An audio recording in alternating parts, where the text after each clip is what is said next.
So, hi everyone.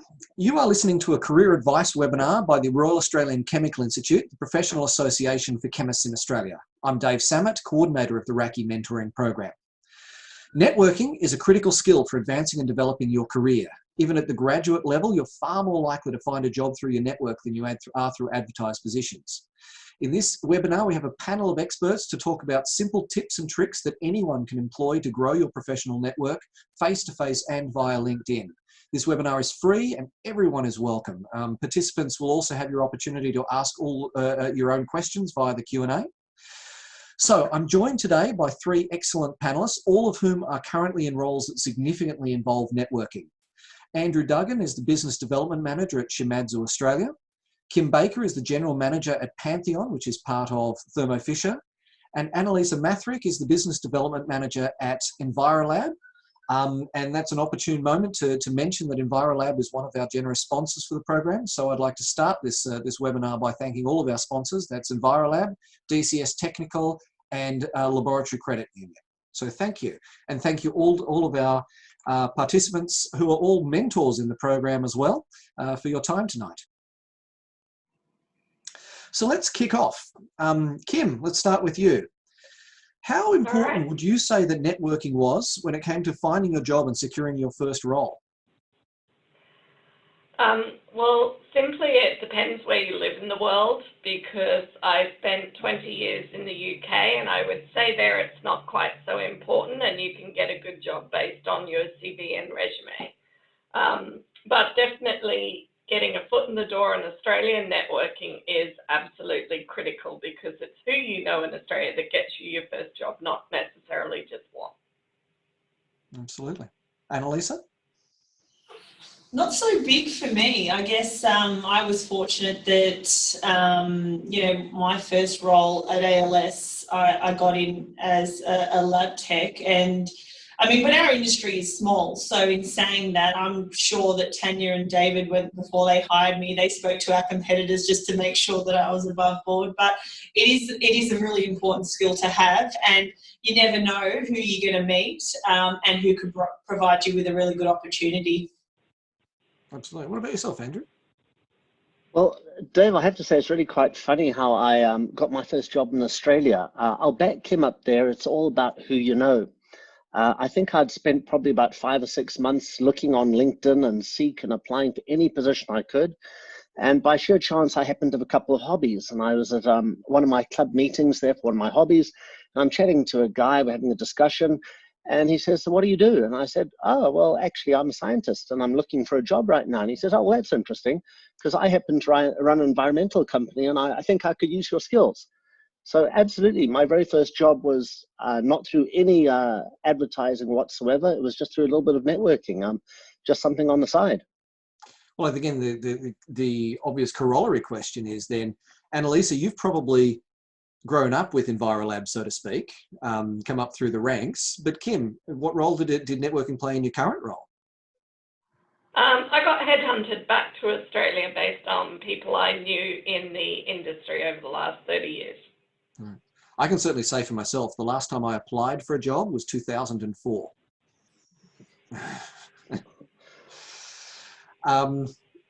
Okay. So obviously, what we're going to talk about today is substantially about the tips and tricks of networking. And for most people, networking does not come naturally. It's a little bit scary, and it's certainly hard to walk into a room full of strangers and make effective connections. So starting with you, Annalisa, how do you mentally prepare yourself for that process? Well, with us, we've got a lot of functions that we attend, such as, ALGA, which is industry forums and stuff. What I like to do is I like to have a look at the list of who's going to be there. And then I then target those that I want to talk to. I think that that's really important.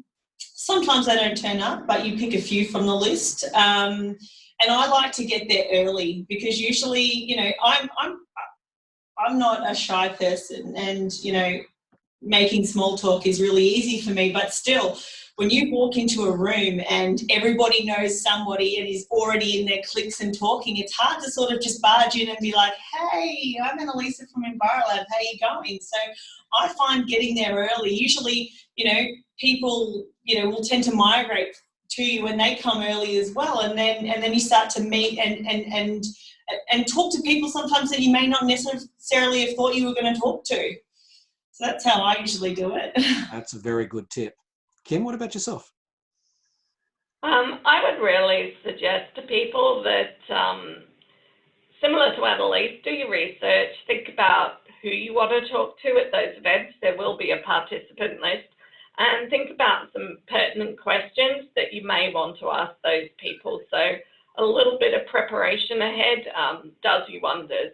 And you know what? Fake it till you make it. Not everyone is confident, but you can kind of fake it. And once you have the first step, you realize that, even as a general manager, you're probably talking to another science geek anyway. Right. Now, I'm going to ask you the same question in a moment, Andrew, but just to follow up on what you both said. Firstly, how do you get hold of the lists? What do you do to get the list in the first place? Ask for it. As simple as that. Well, I'm lucky when I sign up, it actually has a tab that says attendees. So I don't have to do much. But again, with conferences that I go to and stuff like that, they tend to send out the attendee list and who's going to be there, who's going to be exhibiting and stuff like that. And that's a natural fit for my second question is, what sort of events do you like to go to best for networking purposes? I like the industry events, to be honest with you. I mean, it's good to get out there, learn what's new, what's happening in your industry. It's good to, a lot of my clients go to these industry events too. And whilst they may not be relevant for the lab work that I do, I get to connect with my clients. And it's a relatively easy way for me to find out what's happening in industry and get a lot of people that I need to talk to in the one room. Save me from having to go into the city every second day. Absolutely. Okay. So Andrew, over to you. The set of questions. How do you prepare yourself, and what do you like to do? Where do you like to go?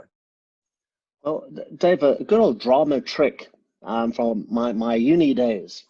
Before you even walk into the event, you need to get a little bit of adrenaline rushing through your body, just so that you don't have those awkward moments.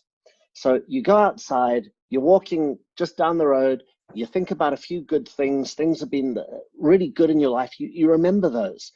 And if you're able to, and you're not too embarrassed, you actually look up into the bright blue sky there, and you just tell it something. You tell it how good a day you're having, something as simple as that. It gets the adrenaline rushing through you. As soon as you walk in the door, the very, very first person that you see, have a conversation with. Doesn't matter who it is. It could be a waitress, it could be the barman, it could be the very first attendee, it could be Annalise who's arrived early. Just have a quick conversation, say something to them. As soon as you've had that first conversation, it's just so much easier after that. Absolutely. I would add my own particular tip is I love to talk to the organizer, particularly if I don't know where anyone going into the room, assuming that I'm going somewhere that's, call it greenfield for me. Talk to the organizer, say, hi, I'm new here, I don't know anyone. Who would you suggest I speak to? Because not only will they make a suggestion, but they'll probably walk me across the room and introduce me to whoever they're suggesting. Yeah, absolutely right. It's their job to make everybody feel happy there. So they're likely to be very happy to do that for you. Yeah. Kim, what do you like to go to?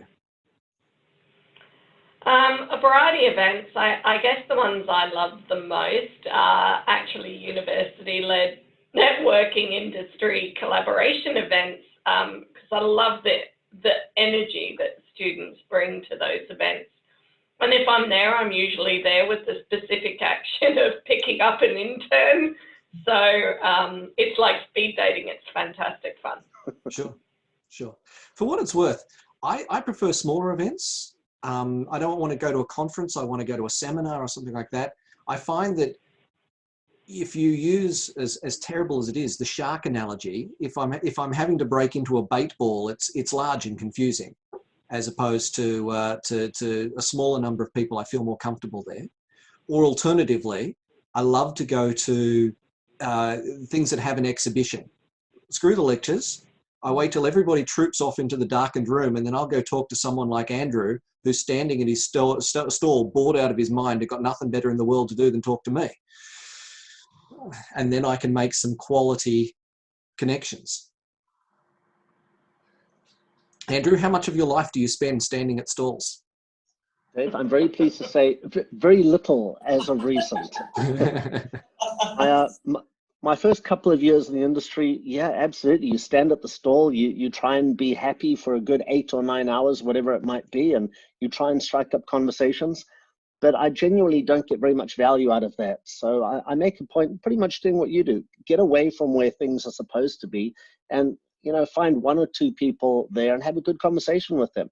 And I love small events. You absolutely hit the nail on the head there. Absolutely. Okay.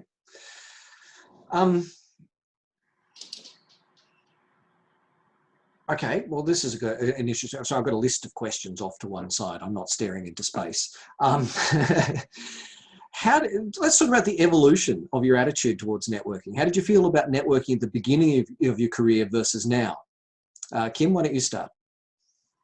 I think it's fair to say I was absolutely terrified when I started my career. I used to think that all these people were high and mighty, and they were like royalty. Why would they want to talk to me?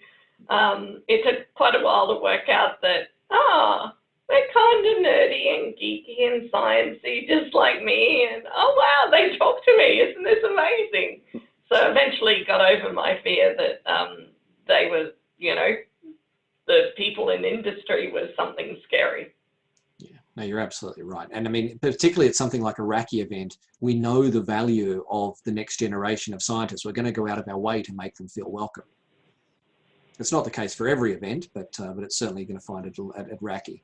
Annalisa, what about yourself? Tell me about the evolution of your feelings on this. I was very nervous initially. It's like, you don't know anybody, and you're sort of like, I don't really want to butt in, so you sort of just stand there. But then eventually, you know, once you do it and you do it a lot, you get comfortable with it, and you know, and I can walk into a room and I have clients migrate towards me because they want to talk to me. I think, you know, it's tough initially, but you've got to keep persevering because it's so important. Yeah. What about yourself, Andrew? Look, Dave, I think that the most important for me is I try and make it fun. I'm curious as to who the people are, what they're doing, and what's happening. If I found it just to be a job that I had to go there and had to do it, it'd be absolutely terrible. So yeah, that's what I try and do. I try and look for something interesting. Well, I think it helps that, you know, once you get over your own nervousness and you find actually these people are genuinely interesting to talk to. I mean, at the end of the day, we're all scientists, and if we've got something in common, it's science. So, you know, we can always talk science, albeit that I may not always understand what's being said to me. Are there any particular phrases or icebreakers you use when you're approaching a group of people, Annalisa? Not really. I pretty much just ask, hi, how you going? How's your day been? Just the general. I mean, these are people. Sometimes I don't always want to get down to business and talk that. So it's more about, you know, trying to connect with them on a personal level as well. Absolutely. What about yourself, Kim? I'd simply start with hello, on the basis that you don't know whether 2 industry people or a group of people that are chatting are doing it just so they're not the awkward looking ones standing alone in the corner either. So don't be afraid just to go up. Hi, I'm so-and-so. I would advise, I really love it when students have a business card. Doesn't need to be complex. Just have your name, your email, contact details. So, you know, you never know that someone said, oh, I really met that. That was a real, yeah, oh, hey, I met this student, you know, and then pass it on. So I would concur with that. I would add a photograph. For a student on their networking card, a photograph, it makes them more memorable. You know, once we're all in industry, it's less of an issue, but for a student, I'd always recommend a photograph. And, you know, I always say to students, get your cards, they're cheap, and then once you go to that event, make it rain, right? For the young people lingo there. What about yourself, Andrew? Dave, you know, I guess it's all about curiosity. Walking into an event and saying, "Hi, my name is this and I do this." You know, maybe people are interested, but honestly, they want to talk about themselves. So you very much just have to ask them about them. And I think, as Annalise mentioned, if you can do that on a personal level, even better, because, you know, people talk science, sure they do, but they also want to talk about, I don't know, whatever they're interested in, be it their cars or their sports, their hobbies. If you can do that, then you really do break the ice. You're absolutely right. Now, we've had a question from the floor, which is about good services for the printing of cards. No, there's no magic from it. Just, you know, Vistaprint is more than good enough. There's a million of these online. You can get 500 cards for like $10. You know, it's pretty straightforward. If you are interested about business cards, on the careers blog on currently hosted on the DCS website because the RACI website's taking too damn long to get sorted out. So dcstechnical.com.au. On the blog, there is a whole thing about, sorry, in the podcast series, there is one all about how to put together a business card.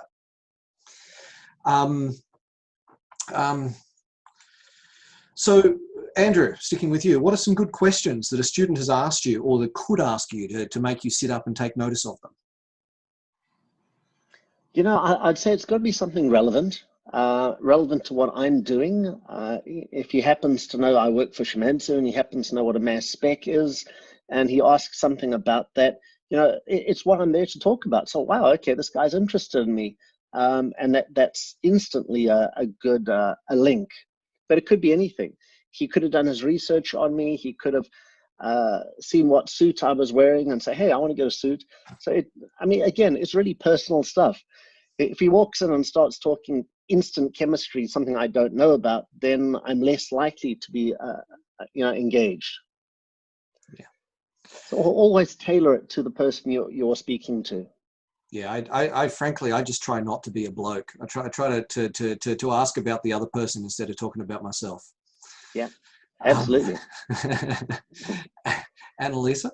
I 100% agree with what Andrew said. I think if someone came up to me and said, oh, you work for Envirolab, you know, and knew a bit about the company and what I did, I'd be really impressed by that because it does show interest in what I'm doing. It's obviously something that I know, and I think it's a really good start to you know, to build rapport and get talking points.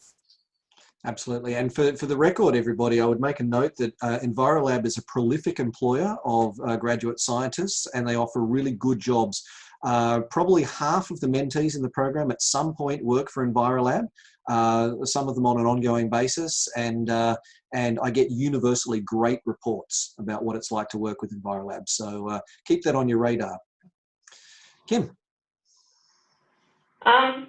I think I'd concur with both Annalisa and Andrew. The other things is I look for students who are willing to develop themselves and their soft skills. So questions like, what do you look for in a good intern? Or what soft skills do you think are critical in a modern career? And I really love it, especially because it's International Women's Day this week, is what's your company's equality policy like? And how does your site perform against that? So yeah, I like to be challenged as well.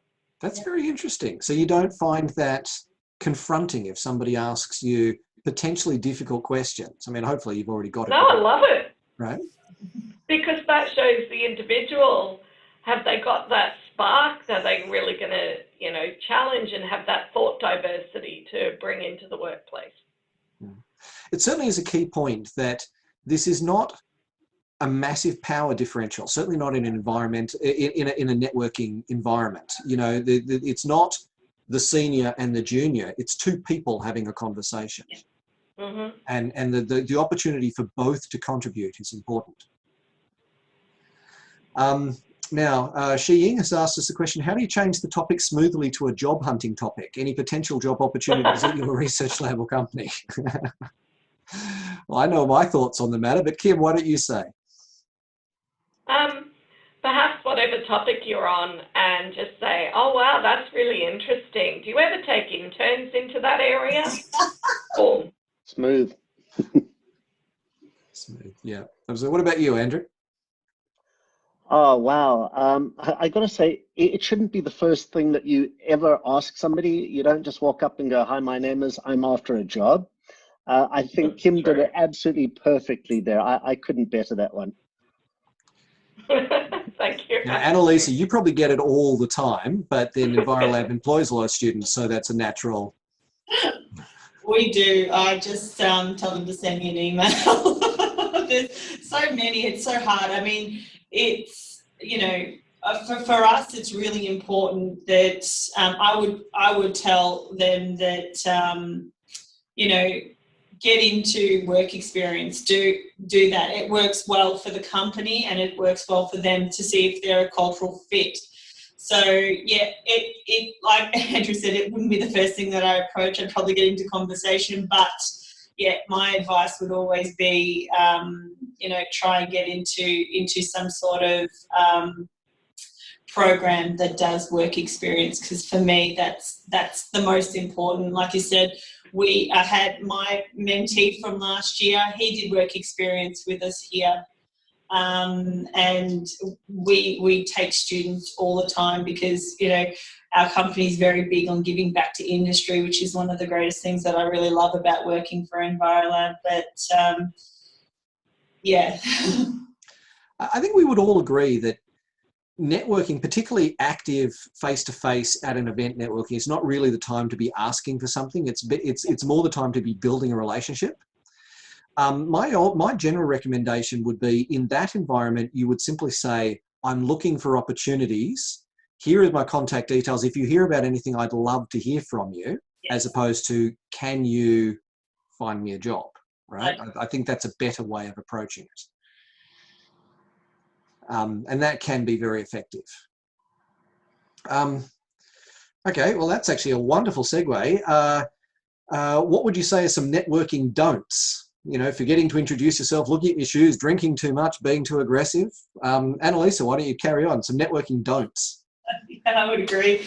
I guess for me, I like to cover a large area of the room. There's many people that I like to talk to. So, yeah, it's the needy. Sometimes you get students that come up and it seems really needy, and it's kind of awkward to be like, "Hang on, you know, I appreciate your enthusiasm, but you know, whoa, not so in my face."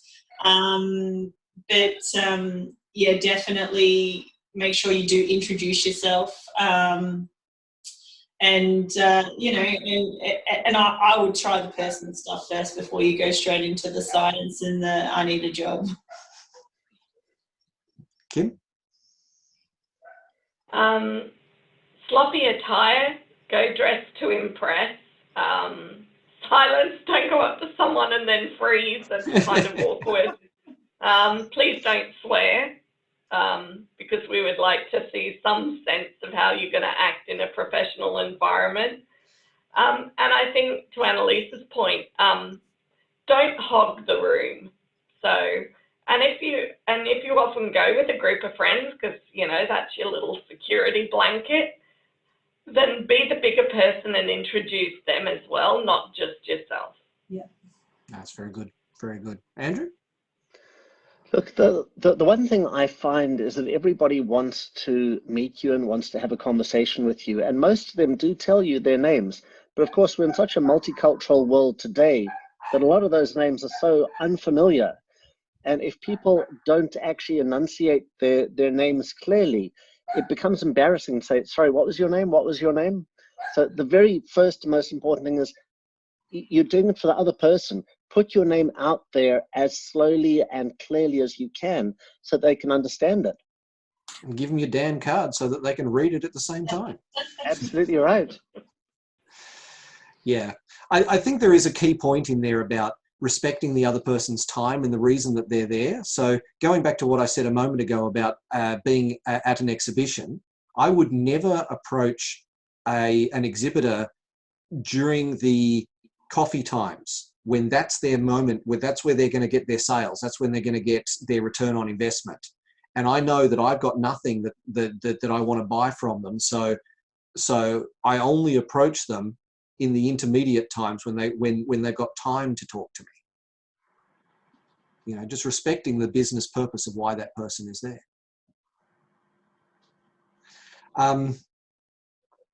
Okay. What do you do after the networking event is over? How do you follow up? Andrew? Very quickly, you need to get back to the people. Connect with them on LinkedIn, drop them an email, drop them a text if you get their number. Whatever it is, you've got a very limited period of time that they're going to remember you, maybe 24 hours, give or take. So definitely get back to them, but also send something back to them. Give of yourself. So it was great to meet you. I learned this about you, and be very specific, something that they actually contributed, and they're going to feel, oh, wow, okay, I had an effect on that person. As soon as they feel good about whatever they've done, then they're much more likely to actually want to remain in contact with you. Absolutely. That's very good advice. Sorry, apologies that my phone rang in the middle of a... No, that is very good advice. Absolutely. Kim? So I agree with everything Andrew said. The other thing I'd like to perhaps share something a colleague of mine used to do. So culturally, it's very rude to write on the back of a business card when you're at that meeting. So in many cultures at least. But a handy trick you can think about is when you've left that group, when you've left that conversation, if you've got quiet space, write some notes on the back of that person's business card so you remember what you want to talk to them about. I had a friend that was really into sports, and he'd always use sports as an icebreaker, and then he would write down on his card, on their card, what sport, you know, the person he talked to was into, and then when he followed up at whatever next meeting he saw the person, he'd do his homework and go, right, I met this person last time, they're really interested in soccer, so he'd actively find that person again and go, how's the soccer going? And that really helped his engagement with industry members over time. You're absolutely right. And for that precise reason, I recommend that when they make their business card, the students leave the back blank so that the other person can write about them. Yeah, not black, guys. Really hard to write on black. Yeah. What about you, Annalisa? No, I agree with both Andrew and Kim. There's not much more I can add. They've hit the nail. All right. Then the natural corollary to that is, what's the role of LinkedIn in networking? We'll stick with you, Annalisa. I think it's important, to be honest with you. Up until a few years ago, I wasn't using it, so I didn't have any value. But I mean, I've had many job offers on LinkedIn, none which I've taken. But I think it's a good way to sort of to meet people and find out what's happening. People advertise jobs on there. You know, our company is very active with using LinkedIn and posting what we're doing in the company and things like that. So, you know, and posting about events that we might be hosting. So if you were looking for a job at ours and, you know, we were holding a student night or something like that at the company, you'd see that on LinkedIn. I think it's a really good, you know, you've got nothing to lose. So it's going to add value more than it's going to cause harm. It's definitely worth having a LinkedIn profile and being active on there as well, you know, sharing your thoughts, things that you're doing. People will notice. Completely agree. Kim? Yeah, and I'd also say if you send an invite out, send a light message with it to say, hi, we met at this networking event. I'd really love to join your LinkedIn network. Yeah. And don't be afraid if you look at people you respect in industry, look at who they're connected to, because they may be able to connect you to the next person and the next job. I'll give an example. I had a student who wanted to move to Switzerland, and he saw, oh, I used to work in a company that had a Swiss partner. And actually a job he had gone for, his interviewer was on my LinkedIn network. So you know, I knew this student quite well. He reached out and said, hey, Kim, do you actually, you know this person, not just, you know, connected with? And I said, yeah, I know this person really well. So I was able to give him a personal recommendation to my colleague I knew from Switzerland, and he got the job. Absolutely. And moreover, when you look someone up who's going to interview you and you do it on LinkedIn, they can then see that you've looked them up, and then they know that you're interested enough in this job to take that step. Yeah. Mm-hmm. Andrew? Look, I think LinkedIn's fantastic. The biggest thing is differentiating yourself, be that in person or be it on social media of any description. So if you're on LinkedIn, you actually need to be a little bit different. Put posts out there that people are going to see. Don't post every day, 5 times a day.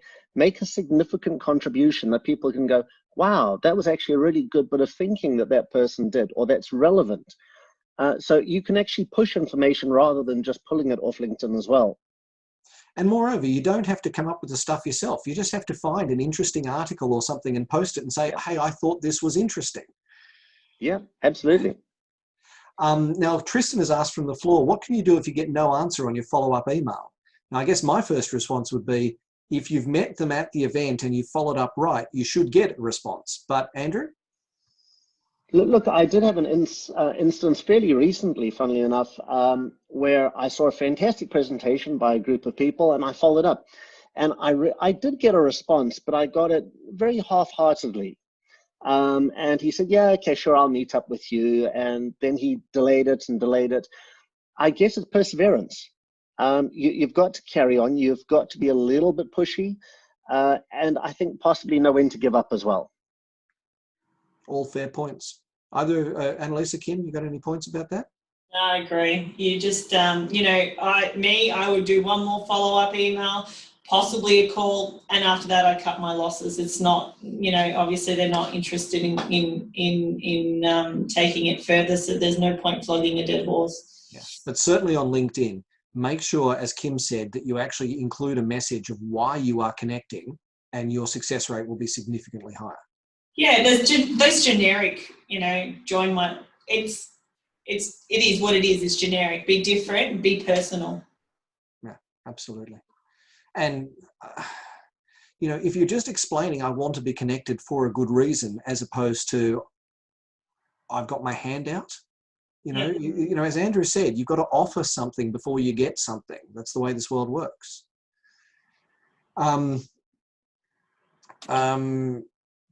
In fact, it's funny, the next question was actually very, very similar to what Tristan has asked, so I'm going to skip that. Oh, I love this one. How do you move on from a dying conversation? Kim? Make a polite bathroom excuse, thank the person for their time, and move on. But actually go into the bathroom and at least wash your hands. Don't just move to the next person, which just showed the reality of, you know. Very well said, Kim. And Lisa? I usually just say, look, it was really nice talking to you. I do need to go and meet other people in the room, but feel free to shoot me an email or keep in touch and then move on. Andrew?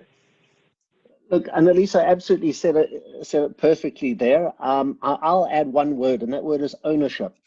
You need to get a move on. You need to go meet other people. So own that. And absolutely say to them, it has been great chatting to you. I now have to move on. Can I just say, in a wonderful piece of irony, one of the participants from tonight's, one of the observers of tonight's webinar has just sent me a LinkedIn request without a message. Oh dear. Nevertheless, I will say yes, participant. I won't name you, but I will say yes. You know, it's interesting. I was at an event recently where I was trying to get to another point in the room. And so for multiple conversations, people kept grabbing me as I was going across, because for this particular event as an organizer, I was someone in demand. So I was breaking these conversations saying, I need to get to there, but it was fully 20 minutes to cross the room. And I felt a little bit bad that each time I'm saying, no, I'm leaving you to go to there, but not actually getting there and stopping for another conversation. Yeah. So yeah, the idea, if you say you're going to go, go.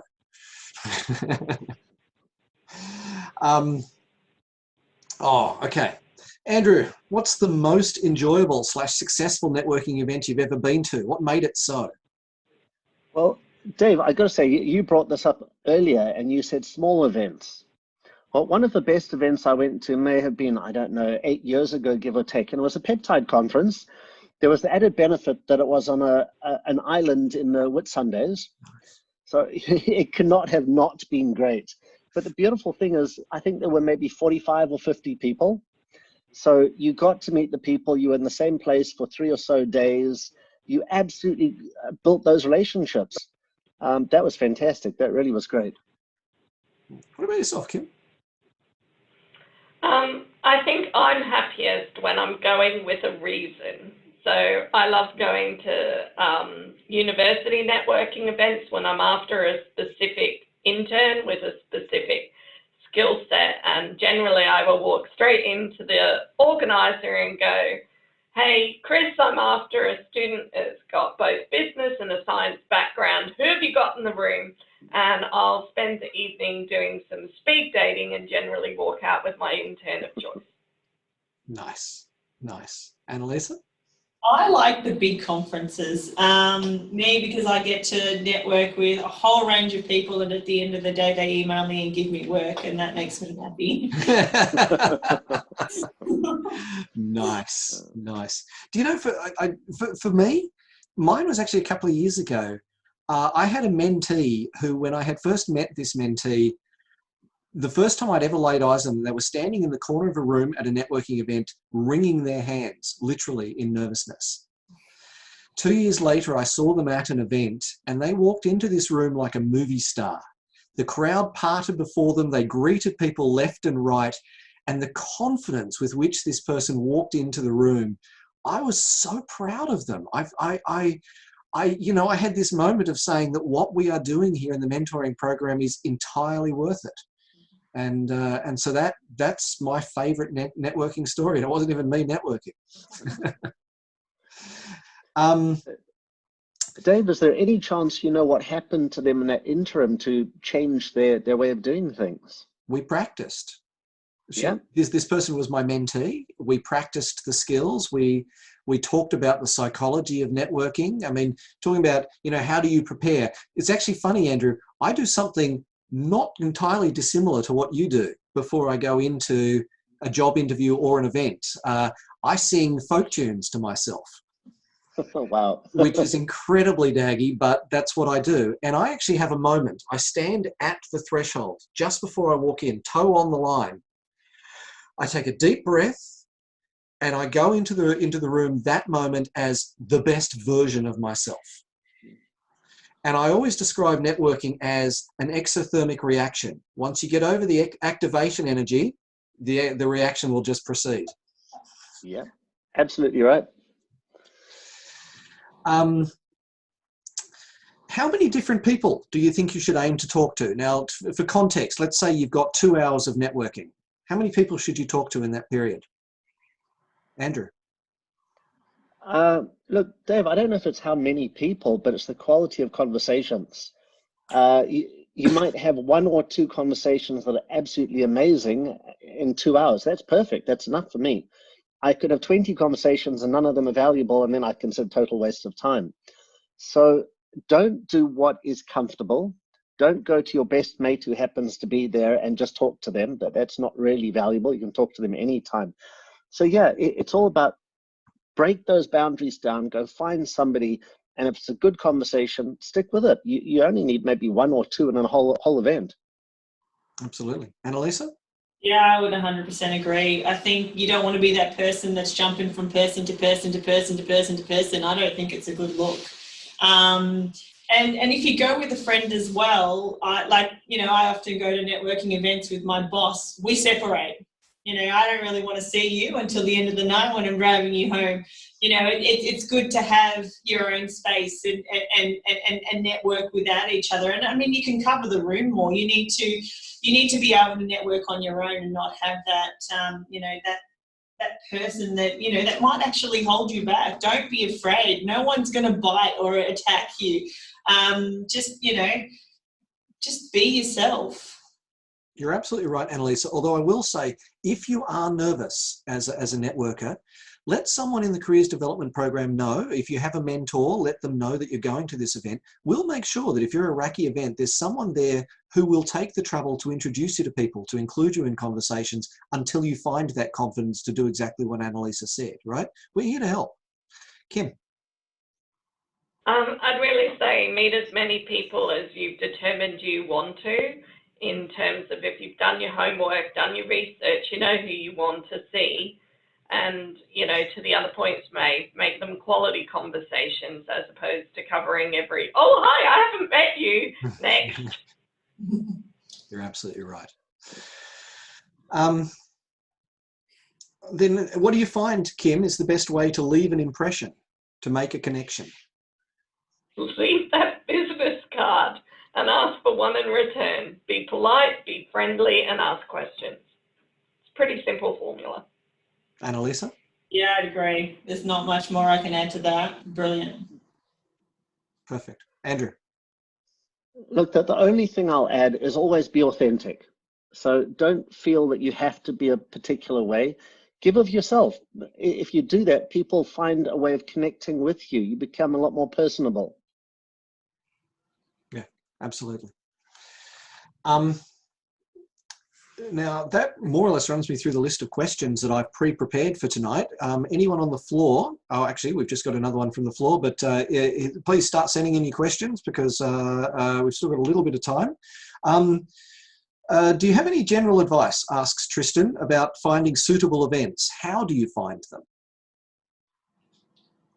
I guess the universities always run events, so you could start wherever it is you're a student and ask around. Mm-hmm. Annalisa? LinkedIn is pretty good too for events. There's and I mean, research the field that you want to go into. If it's environmental, they've got ALGA events, which is the Australian Land and Groundwater Association, and they RACI events. I mean, they've got some really cool stuff. I was devastated I missed the chocolate one last year, but you know, you've got a variety of different mentors that are in this program. You know, and most of them will attend the RACI events. So, you know, they're a really, really good one to, you know, to meet a whole different range of people and businesses and fields. Like, I mean, the three of us we're in completely different fields. But, you know, we could definitely hold a conversation with each other. Yeah, absolutely. Now, I would, of course, point out that when you're young, you don't necessarily have a lot of money to go to events, and that's where going to the smaller events can also be an advantage because they're cheaper. And I certainly know this with RACI, but it would be equally true of virtually any association. If you contact the organisers and say, can I help with the organisation in return for a free ticket? They will say yes, yeah. Right? Organisations like RACI, all of our events happen on the back of volunteers, right? So anyone willing to offer a little bit of help, it's a simple way to get in. And of course, if you've helped organise it, you're much better placed to network because you know who's coming. Right? Yeah, I mean, one of the great things. I would agree that most conferences look for student volunteers to support. So look for conferences in the areas you're interested within your city, and then, you know, you don't have travel expenses on top of that. Yeah. And if you can get on the front desk handing out the name tags at the beginning, then everybody sees you at the beginning of the event. That's actually a really good point because I do that as well. And even though I know most of them there, if I want to talk to everyone, I stand there and I hand out the name badges. It's the best way to start conversations and I guess make yourself less nervous because they have to say hello. They want their name badge. Now, we've had a question, are one-on-one conversations better than talking to groups of people? Annalisa? I agree, yeah, 100% one-on-one, because in a group you can get lost. You know, someone else might dominate the conversation. And as well in a group, they might not be asking the questions that you want, you know, answers to. It's definitely I would, you can talk in the chat, and then you can wait till that person possibly leaves and grab them and say, hey, I found what you were talking about was really interesting. Do you mind if we have a chat about this further, or something like that? Or, or if you can't get a one-on-one, then try and find a way to try and get a one-on-one later, or try and connect with that person. But definitely I think one-on-one is much better than group. Kim?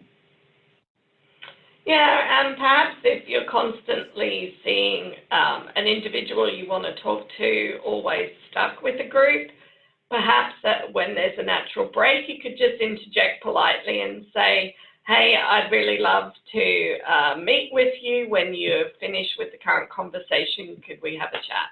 And just politely move to a distance. Most people will respect that and come and talk to you afterwards. Yeah. Andrew? I don't know that I can add anything more to that. Yeah, look, groups, you definitely can get lost in the conversation. Taking the person aside one way or another it's the way of getting their attention. Do you know, it's funny because I actually think I mildly disagree. I think there's value in both. Obviously, a group of 7 or 8, yeah, that's just outrageous. But if there's 2 or 3 of you, it can actually take some of the pressure of the conversation off you. It gives you an opportunity to listen, to interject, to contribute intelligently rather than feeling the pressure of half of the conversation, for want of a better word. So certainly for myself, I'm as happy talking to 2 people as I am to 1. Yeah, I think to Annalise's point, if you're going to be in a group, make sure you're contributing. Yeah. But not too much. Yeah.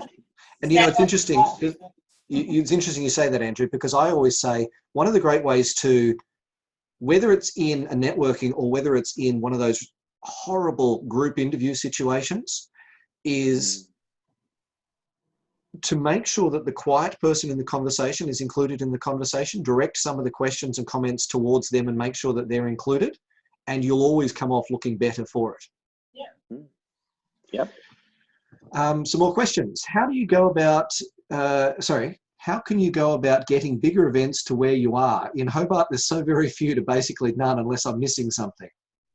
Move. Oh, I'm sorry, that's terribly. Oh yeah, the tyranny of distance, hey? Kim? So I guess most, and I speak to most Australian conferences, will offer travel bursaries. There'll also be travel bursaries available from the university and societies. Just Google online, search travel bursaries Australia and the area you're interested in. I'm sure you'll pull them up. And to be fair, I think a lot of people don't even go for them, because every single travel bursary I've ever applied for, I got as a student. Fair point. Fair point. Annalisa? So how about you go to the other states with the, the conferences or the events that you want to go, and then maybe talk to the organizer there and say, hey, this was really interesting. We don't really have anything in Hobart. Would you be interested in, trying to get a presentation together there? Often, Darwin's pretty remote. So, when they're trying to get forums and stuff up there, they'll ask us and we'll fly to Darwin and we'll present. So, go to those events, meet the organisers and try and, be a bit proactive and get something happening for your state yourself. Absolutely. And here's my offer on behalf of the RACI Careers Development Program. If you want to organise a networking or lecturing event down in Hobart, I will fly down at my own expense and be supportive to that. And okay? I'll be there too. Right, there you go. Right, Andrew. Dave, I couldn't have said it better. Get super proactive, organize something yourself, put the invitation out there. We've already had 2 of the people tonight volunteer their time. I'll do it. Why not? I'd love to come visit Hobart. Right, there you go. There's lots of people. Look, there's a simple fact in life that us oldies, we want to help. Right? We we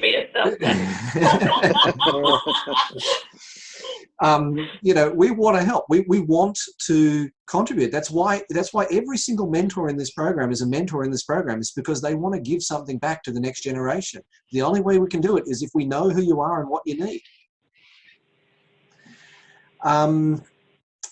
Courtney, Uni of South Australia has their career expo called the Big Meet tomorrow at the Adelaide Convention Centre, 11 a.m. to 3 p.m. If you're in Adelaide, sounds like a damn good idea. It's worth noting that the RACI website, raci.org.au, has a calendar of events. There are at least a dozen events every month. So there's lots of things to choose from. For career-oriented stuff, on the DCS technical website, I also have a schedule of events of the webinars and things that are coming up, but also I try to, if there's a particular event I hear coming up that sounds interesting, sounds like a good networking opportunity, I also post it there. And there's 2 or 3 of them just in this month's schedule. So, you know, I try to help make you aware of it. So, all right, a couple more questions coming from the floor.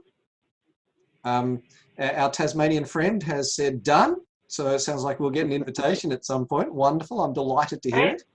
We don't actually have a careers development program in Tasmania, but I've been very much hoping to make the connections that would allow us to offer that, so I'm delighted.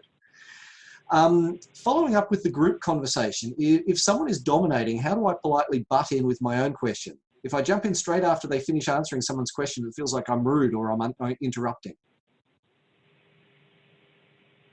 Kim? Maybe just suggest excusing yourself, go get a drink and come back when the rest of the crowd's left and have a one-to-one. Yeah. It also depends on who you're talking. I mean, like, if it's the keynote presenter for the given event, chances are you're going to have trouble getting to them. You just got to be aware of the surroundings. Annalisa? Yeah, I'd agree with Kim. I would excuse myself and you know, get a drink and then try when it's a little less dominating, because you don't want to come across frustrated either. They'll know. And maybe if you're talking to someone who's actually aware that there's someone dominating, perhaps they'll notice that you want to interject with a question and hopefully they'll ask, what are your opinions on what we're talking about, or something along those lines. So I don't, you know, I wouldn't see it as rude if you interjected, but it's not how I would feel, it's how you'll feel. You've got to be comfortable, because it's not going to come across comfortable if you're not. Yeah, well said. And that speaks to what Andrew said before about being true to yourself. But Dave, what I might add to that, there are probably 100 different ways you could do something. The person that's dominating, I don't ever think it's a good idea to cut them off completely just to speak to the person that you want. So a good way might be to actually validate what they're saying, you know, say, wow, that was actually quite interesting. By the way, I've got a question, and then you pose the question to the person you really need to have a conversation with. So it's maybe a gentle way of saying, I've heard you, now I want to say something. And that ties neatly. I have an entire rant that I go on about the power of the word yes. You know, the word yes, the basic concept of positivity, is the single most powerful concept in the workplace. And the more that you use positivity and leverage off that, the better you'll be. Raphael has asked the question, do we have any policies regarding organising our own meetups within RACI? I'm in another association, and any events really depends on the members themselves. Well, certainly members within RACI groups or members can always organise stuff. There is a very simple RACI endorsement form that you can fill in, and then that event is then officially a RACI event and is covered by our insurance. It's all very easily done. Remember that there is a young chemist group in almost every state, and those are a great way to get involved, to organise things that are of interest to you, and to get a little help in doing so that you don't have to do it all yourself.